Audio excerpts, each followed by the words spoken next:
Hey, Reddy, thank you for coming in and doing this interview with me. Just checking my power. My power went off on the prior interview, so I just checking that that's not going to happen. But you got this marvelous background. Really the top, one of the world's top fractional CTOs, CIOs, executive, and in fact, you have successfully implemented AI across so many different companies, always getting a measurable return. In fact, in February, I came from a YPO event where the whole conference was about AI and how to really get some practical value out of it. And I was saying to people that you got to read Reddy's books and the bestsellers, but Thank also you. you're a top expert in this area. So thank you for coming in and sharing your experiences on AI and on technology. It's my pleasure, Stephen. Having both business and technology background, it's very important for me. I don't see technology for technology's sake. It's AI, in my view, is an enabler to make humans superhumans. And how do we leverage AI to create business value? That's where my focus has been. And thank you for the time today. So, Reddy, we're going to get right into it. And we have about 40 minutes roughly remaining in terms of this interview. And, you see the rapid rise of agentic AI. You see Claude doing very, very well. And in fact, there's a little bit of a leak that people have been sort of talking about recently. But also you see OpenAI talking about their new model that they're working on finally. Yeah. I just came back from a week of a private conference under NDA with Microsoft. And so we can't talk about it, but there's a lot of amazing things and it's on everybody's mind. So where do you see agentic AI going? And as a follow-up, we'll talk about the book you just finished releasing in December. So Yeah. Yeah. So, Stephen, I am super excited about the AI agents. In late 2024, there is the talk of AI agents, but I think what agentic AI takeoff was helped by one.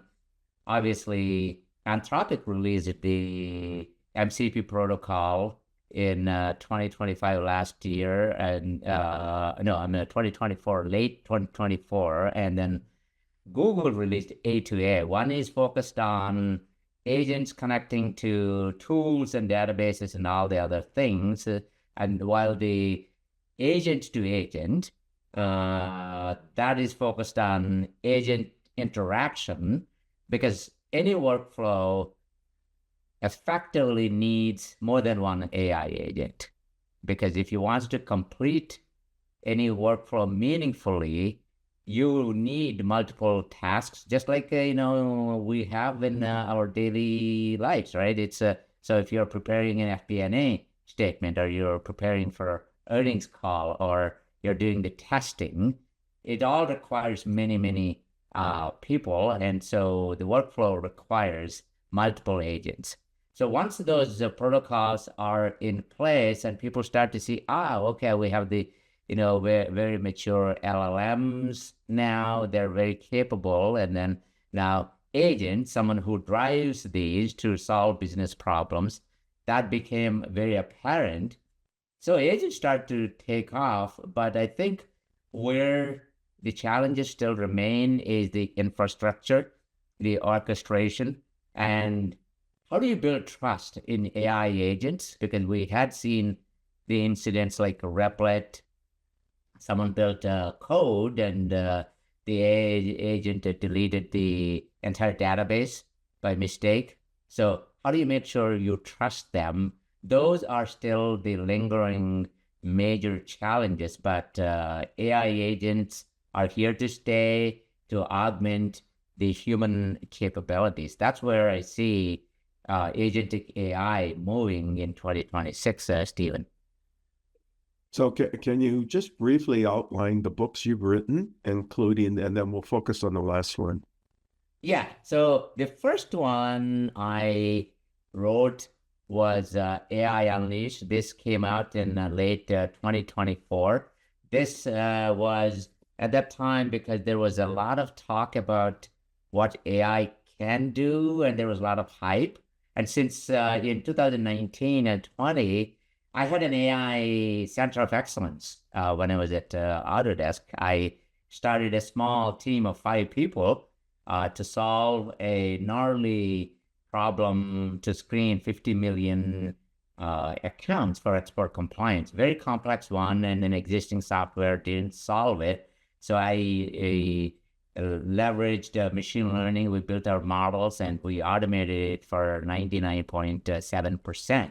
That saved a lot of time in screening. The experience for our salespeople was extremely good. And then, of course, we also saved $35 million a year from that production system. And when ChatGPT was released at the end of 2022, then people started to ask, oh, Reddy, you deployed a production AI system 2019 and 20. So what is this about? And then so based on the questions I was getting, I thought, okay, it is important to show how to bring AI effectively from security perspective. How do you build AI teams, and how do you make sure that data is ready, because that needs to be there for AI success. And then I dedicated a significant portion of the book talking what AI can do for operations, for engineering, for sales and marketing and HR, all the functions. So that was the focus of AI Unleashed. And then as we just talked about the agents becoming reality last year, when these protocols were released, then I thought, okay, it is important that a book about AI agents, because it is beyond your use models. It is beyond integrating. So AI agents have their own bit of challenges. So I wrote this book, Leading with AI Agents, late last year, and it quickly became Amazon #1 bestseller and got a lot of praise. This book focuses on strategies, how do you implement, as well as governing the digital workforces, as we are calling these agents. So those are the 2 books. And then, of course, I also have a small workbook. This is focused on AI use cases. This is like, how do you choose the right AI use cases? Because every company is struggling with so many AI pilots, and then they're not seeing the return on an investment. And MIT study that came last year said, oh, most of them, they fail. They don't produce any value, business value. So that's why I wrote this small workbook in how do you choose the right AI use cases. So those are the 3 books I have, Stephen. So you have one, AI Unleashed. The book really is centered on the practical applications, where you can put AI in general into your company, the questions you should be asking, the leadership questions, the team questions, the data questions, the kind of problems that you think AI can solve. So you don't artificially create a problem. You've got to have a real problem that you can look at to see if you can use AI. And because there's such a gap between people running pilots and proof of concepts of not getting it into return on value on their investment, you created a workbook so that people can go think through the process strategically and also operationally of how to implement it so you'll get some measurable result. That's the workbook, companion workbook.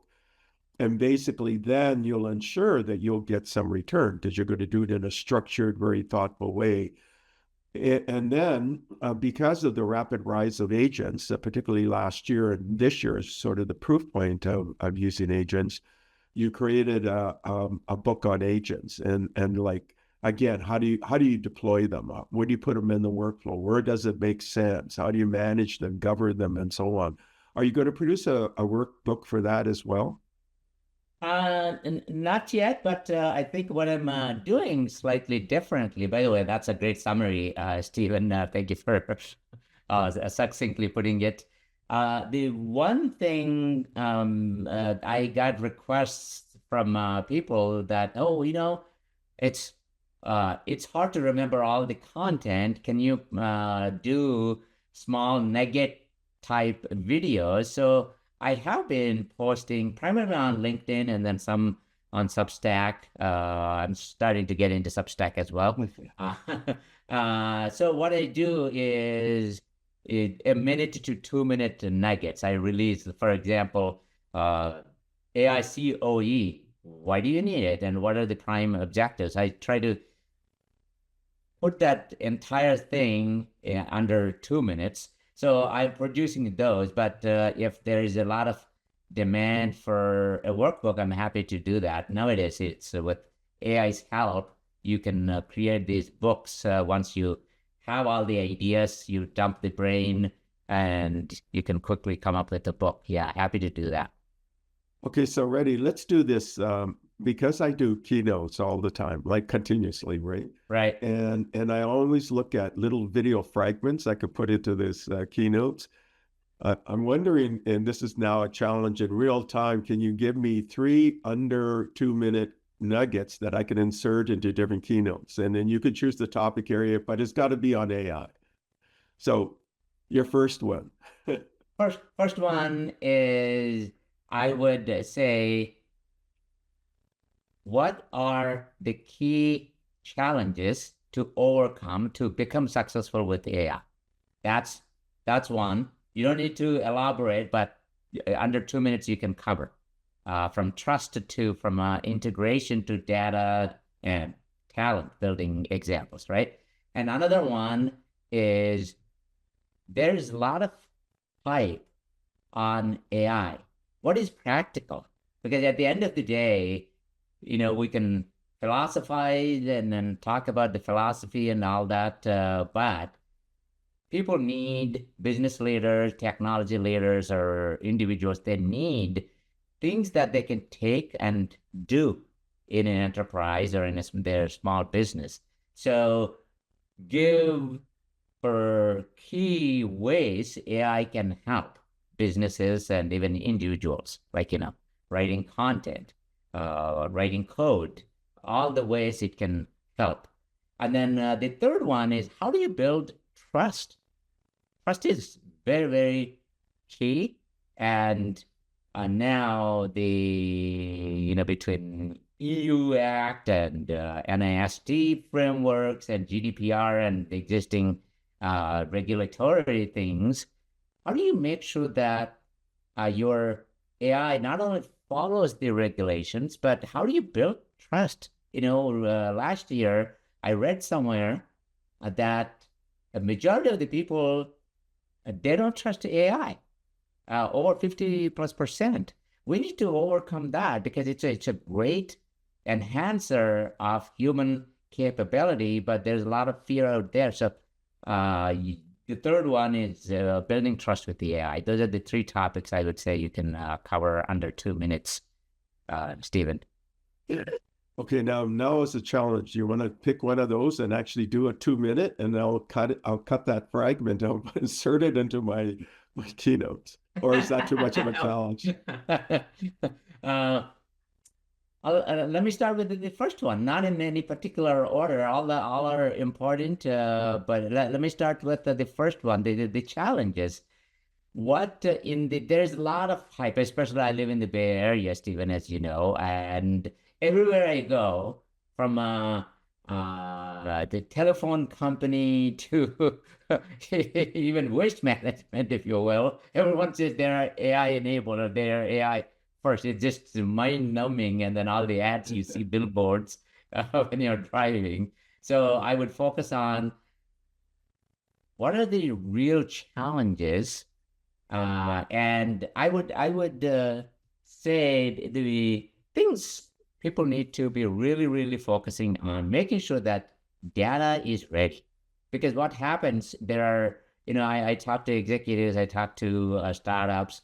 The big challenge that people don't necessarily address is they don't have data, or they have data in lots of places. It's probably, I stated it differently. The data, it's not in quality and the right places. It is spread across everywhere. And then getting access to the data, it's a huge challenge. And then once you have the data, by the way, in many cases I have seen, Stephen, majority of the costs in getting the AI ready or even deploying into production is from data.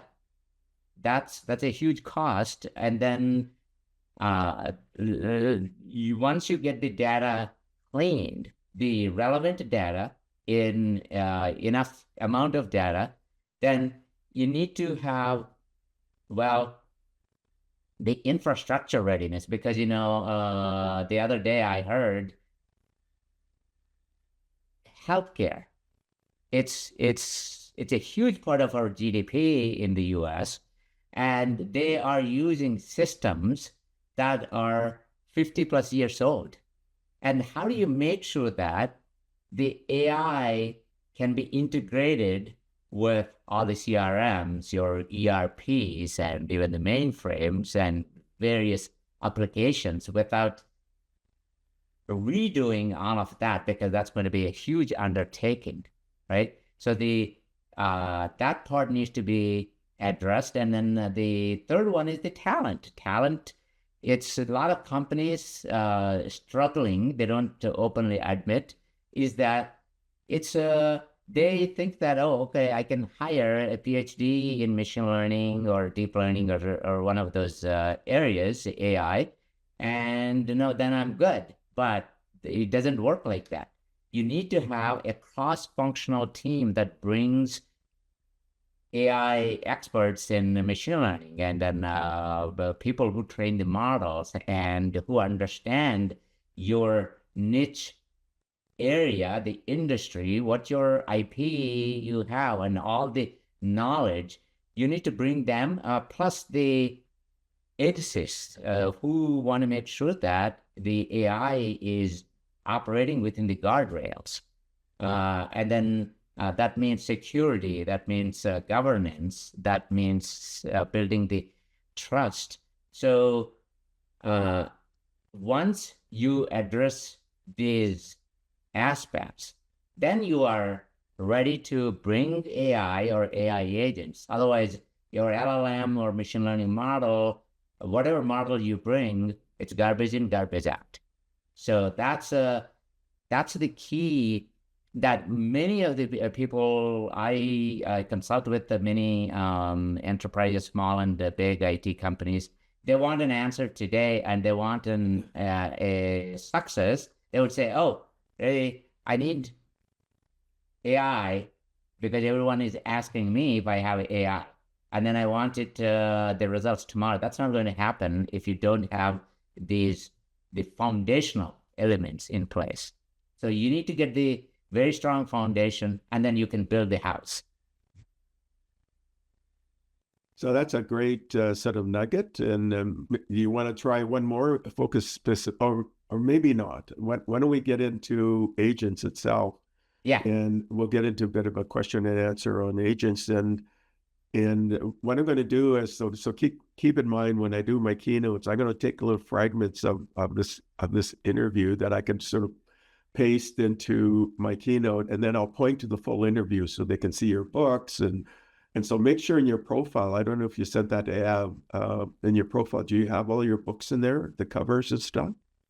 You mean on my website, or? No, so when the interview gets published, Yeah.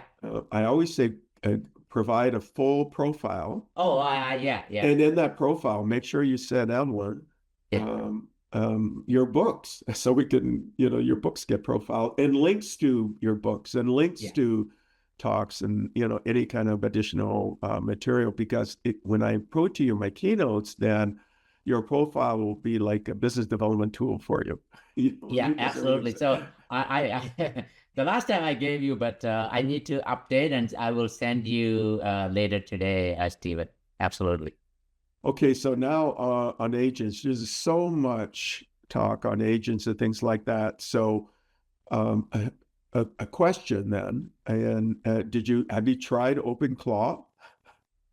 Actually, I did and I didn't. Here's why I say, because I, having seen many instances of leaks, data leaks, Yeah. I am very conscious. So OpenClaw is very powerful, but I'm worried about um, the security aspects, the governance aspects, or lack thereof. That's my big concern. But now, Stephen, Claude can almost get you to that capability today.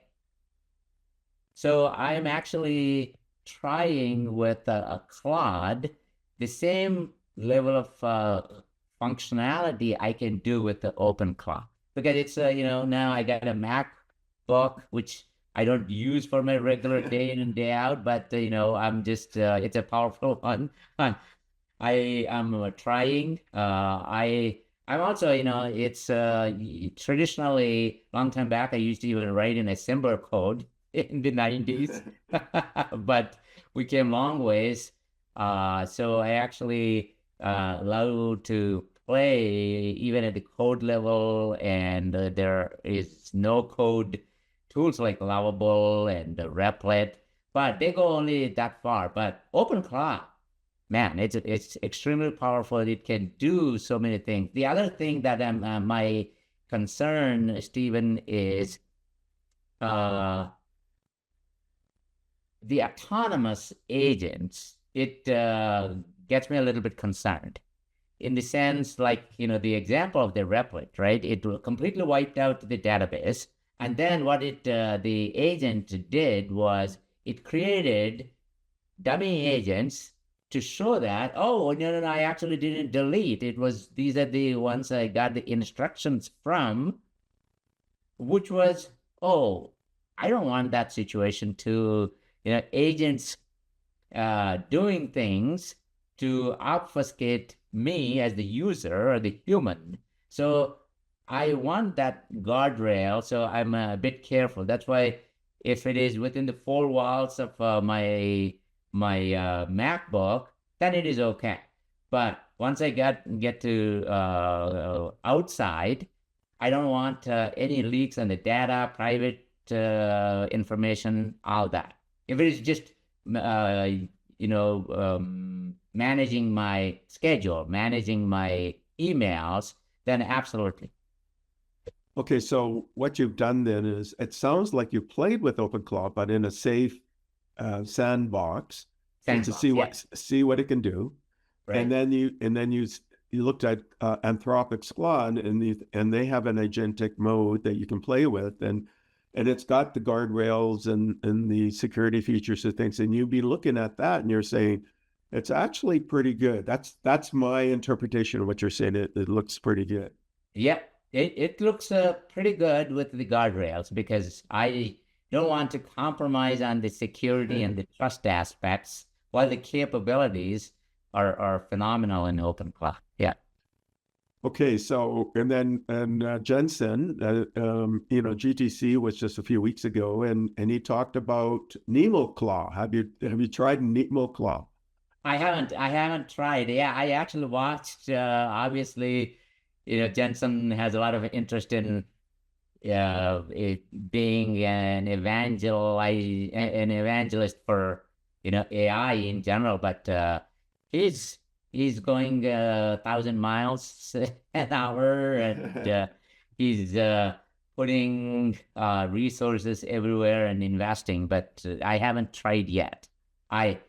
It's in many ways, Stephen, what I see as there are many incarnations, if well, that's the right word, of the technology. LLMs, for example, right?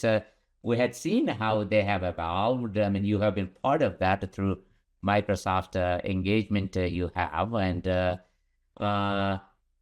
they are leapfrogging one or the other, right? Oh, yesterday it was Open AI's ChatGPT, then Claude, and then Gemini. Their capabilities are getting near equal in many ways. You can't go wrong with any of these. Of course, Llama fell behind, but in general, so if you, let's say, you try OpenAI or even, I'm sorry, the Open Claude or Claude, Nemo, probably its capabilities, I'm guessing, would be close enough. So if you try one, that's good enough for me. Have you tried the agent mode of OpenAI at all, or? Actually, I did, but I have been a big fan of both Gemini and Claude, I and see. it's well, initially I was using OpenAI, but also in parallel, because of the security and more guardrails, I became a fan of Claude, and also it was doing a way better job in especially writing and creative side. Of course, not the images and videos, but so that I was using both of them simultaneously. And then Bard was replaced by Gemini. Bard used to be a piece of garbage at that time by Google. And then Gemini jumped quite ahead, and now I use both Claude and the Gemini in parallel. And OpenAI, I don't use it as much, but I try. When new features are announced, I try and then say, oh, it is better, maybe slightly better. If it is, then I keep using it. Otherwise, I go back to Gemini or Claude. Yeah, I mean, I find that OpenAI's GPT-4 follows instructions a bit better, I find. Yeah. Or if I'm doing just pure research, something just pure research oriented, for some reason, I just find it maybe a little bit better, maybe more accurate, more current or something. But you're right. I mean, you're always, I guess it's 3.1 Pro right now with Gemini, so you play with that and see what it looks like. And then I looked at Grok and I looked at DeepSeek as well. I've not played with Claude, so maybe I should poke around with Claude. You should try. You should try. You would be amazed. Oh, by the way, Stephen, I actually say in a nuanced way. What I didn't tell you is for my consulting, I use Microsoft Office 365, the business version. So that gives me Microsoft's the Copilot. So through Copilot, I get ChatGPT. So I am wrong to say I don't use ChatGPT, but I quite frequently use Copilot, and then I actually built. This is before Claude got to this level, or Gemini. I built agents with AI Foundry and with Copilot.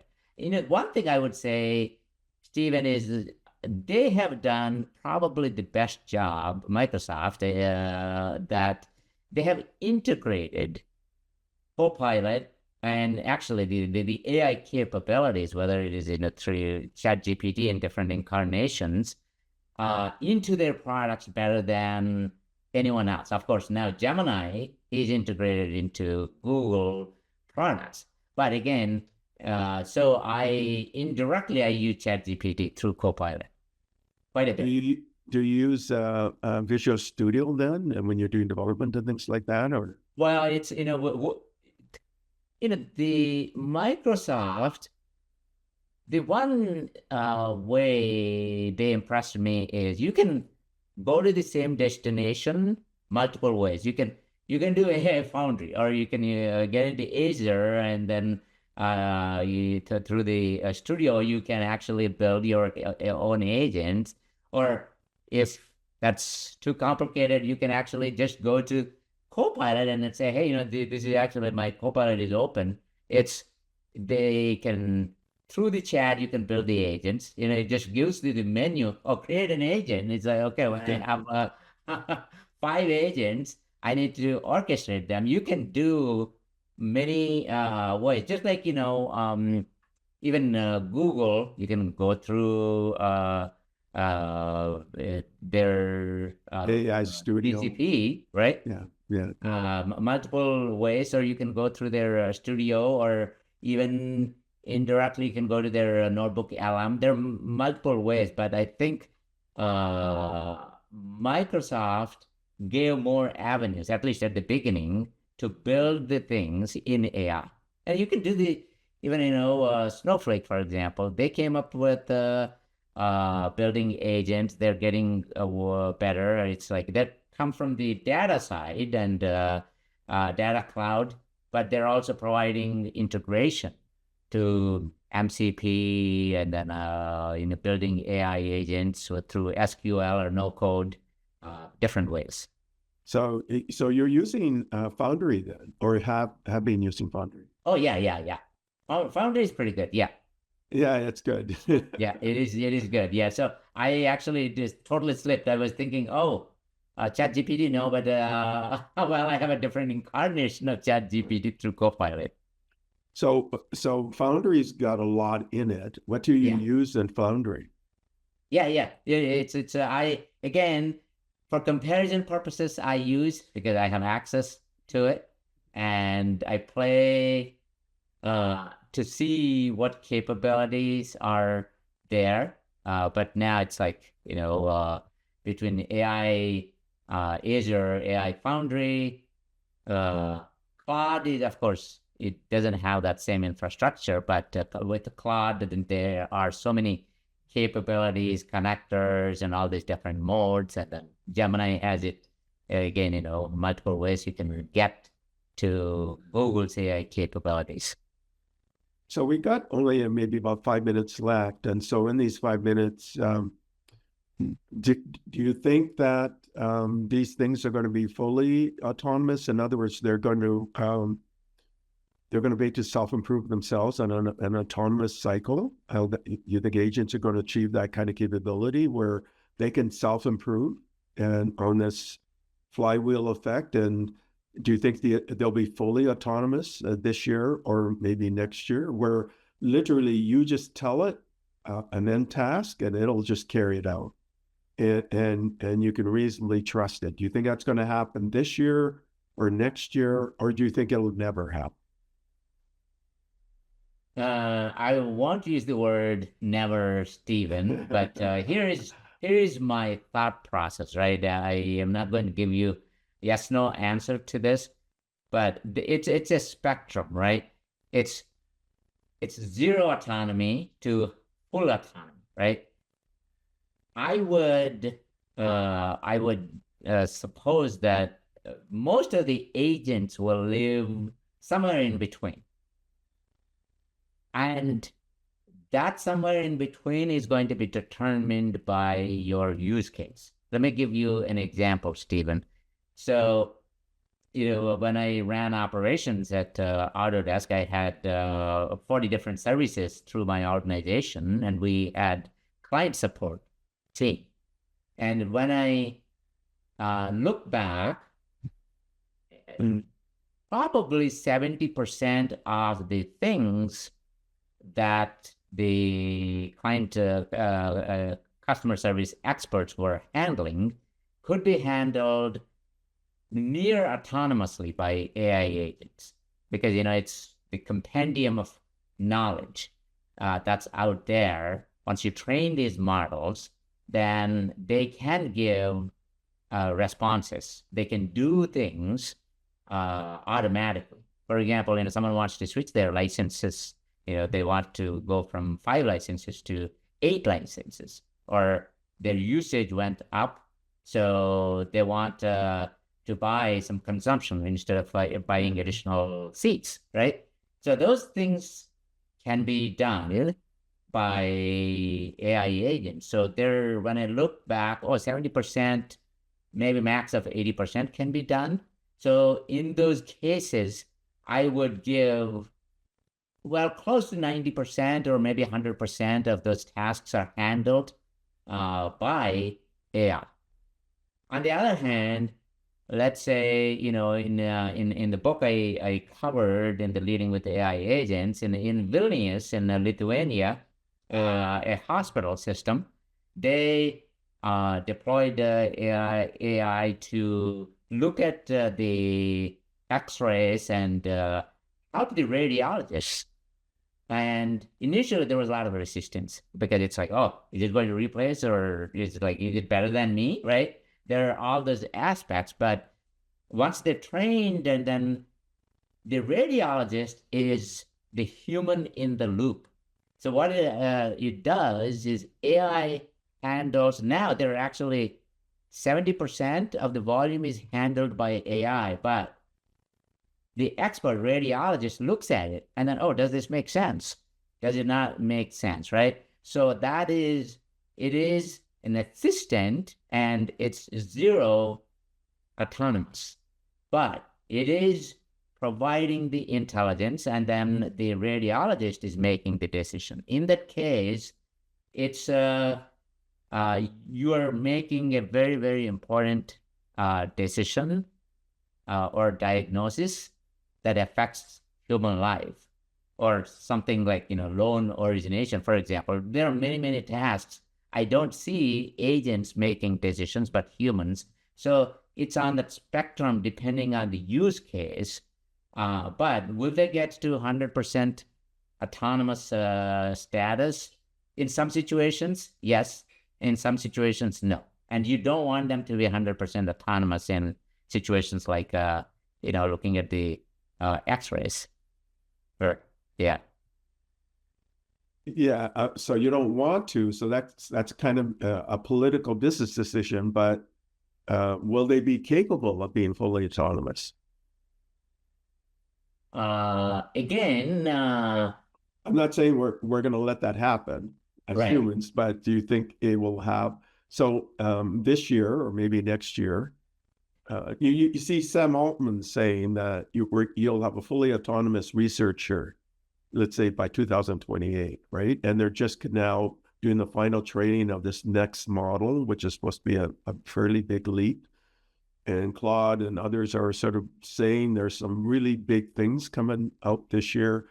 Yeah. So then this becomes a sensitivity, a political sensitivity, business, human survival maybe question. Do you think it's capable, but we will not allow it? One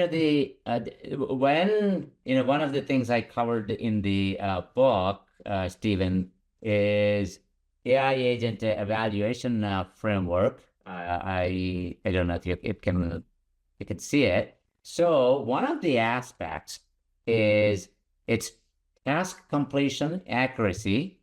The other one is efficiency and performance. We can live with that, and then reliability. And then the fourth is the user experience. So what I would say is, when anyone says autonomous, that means I don't need to look at, as a human being, I don't need to look at the decisions it made, no second guessing. I doubt we will get there. We will get there. That's why I still believe that it's on the spectrum of somewhere zero autonomy to full autonomy. They may get to 90% accuracy 90% of the time, but 100% accuracy 100% of the time, I doubt it. So that's a kind of a philosophical question too, though, right? It's like let's say I have a company, and I assign a duty to some people, and then they just handle it, and they'll report once a month what's happening. Right. Yeah. You don't think that these agents will be at that level where they're like employees, and you can assign them things, and every week or every month they'll report back, and you give them tasks with goals, and it's like having employees working for you? Yeah, I mean, one thing that Jan LeCun has been saying, which I concur in a big way, is the underlying LLM, the architecture, the transformer architecture has its limitations.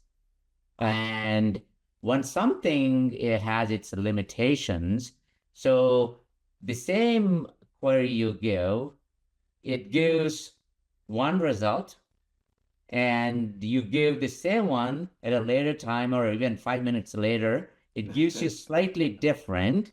So is it within what is acceptable, right? The traditional software we used to have, it's 1 or 0. Now it is like a limit theorem in calculus, right? As A tends to 1. So it's like somewhere as we are getting closer, it's probabilistic, right? It is okay, I guess it is 80%. So that is the challenge with the current architecture. And sometimes you get perfect results. And the other times, oh, what is this? You scratch. And then it's even with the Claude or Gemini, the memory, you see all kinds of memory challenges. It remembers something from a different context, and then it weaves that in. I see that with the ChatGPT. I have seen that.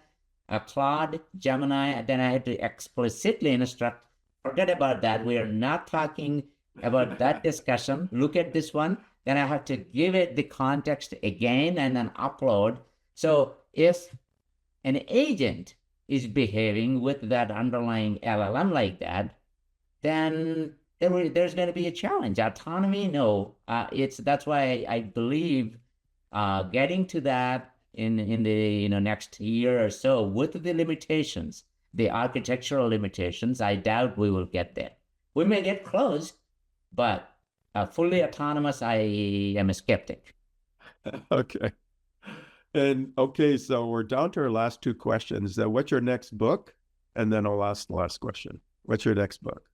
Well, the one thing I was just going to the more basics, Stephen. So I keep getting, again, we as technology very savvy people like ourselves, we tend to focus more on the more sophisticated side. But actually, recently I was traveling to India, and then some of my friends, they're not technology people, and it's like, how do you get started? And then, oh, I don't know anything about this. Then I was thinking, they don't even know how to prompt. And they get scared when they hear prompt engineering because it's not engineering. Just how you effectively do that. So I have been writing this, but it's how do you use these ChatGPT or Claude, any of these prompt engineering for basics? I'm just going to write it and then put it on Amazon with no fanfare and whatever the minimum price is, so everyone can get a copy from there. So that's on prompt engineering for all kinds of functions. Maybe I would put 400 prompts in there. Okay, so show the first book, AI Unleashed. It's just so, and then I'll ask my final question. So AI Unleashed, right? Bestseller. Yeah. Now show the next one.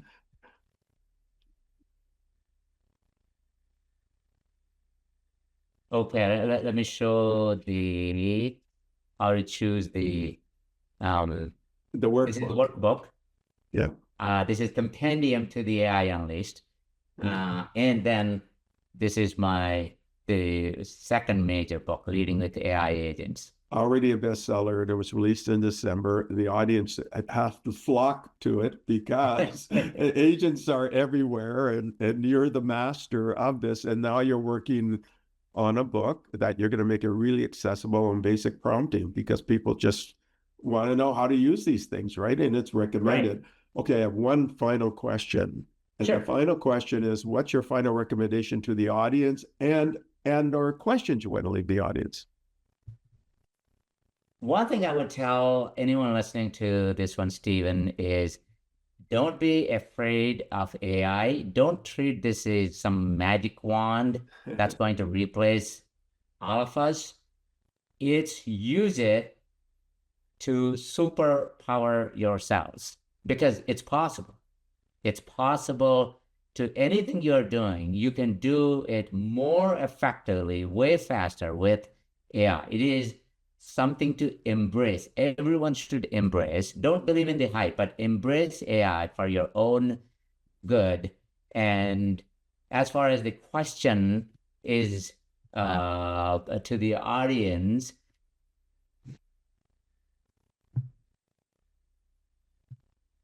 I would say, what would you do if someone comes and tells you that, hey, I got this magic wand. I'm not saying AI is a magic wand, but it comes close.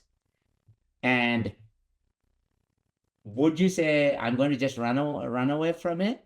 Or let me at least see what it is, right? What would you do? That's my question. It is very related to what I said, embrace, but this is for the people who are concerned about AI replacing them. What would you do if someone tells you, I got a magic wand? At least you want to see an experiment, right? So, Reddy, thank you for coming in, and I recommend the audience embrace your books. I mean, they're just fantastic, and of course, your work is just amazing. The entire universe out there should follow your work. So, thank you again, and sharing your wisdom and expertise with our audience. Oh, absolutely. It was my pleasure, Stephen.